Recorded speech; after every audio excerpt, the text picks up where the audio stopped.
have has අතර වෙනස විනාඩියෙන් ඉගෙන ගමුද? ඔයාලා කවුරුත් දන්නවා මේක අයිතියක් හැඟවෙන පද.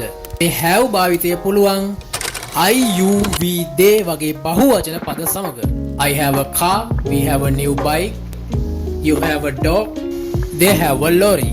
මේ I කියන එක එක්කෙනෙක් වුණත් ඉංග්‍රීසි භාෂාවේ මේක සලකන්නේ බහුවචන කර්තෘ පදයක් විදිහට. ඒක නිසා ඒකට අපිට දාන්න වෙන්නේ have කියන එක. ඊළඟට මේ ඒකවචන නාම පද සංග්‍රහ අපිට භාවිතා කරන්න පුළුවන් මේ has කියන පදය. He has a small cat, she has a big house, it has a blue eyes. He, she, it වගේ ඒකවචන නාම පද එක්ක ඊට පස්සේ ඔයාට කැමති නමක් දාලා මේක පාවිච්චි කරන්න පුළුවන්. Amara has a car, Nayana has a car, dog has a house, daddy have money. Daddy has money.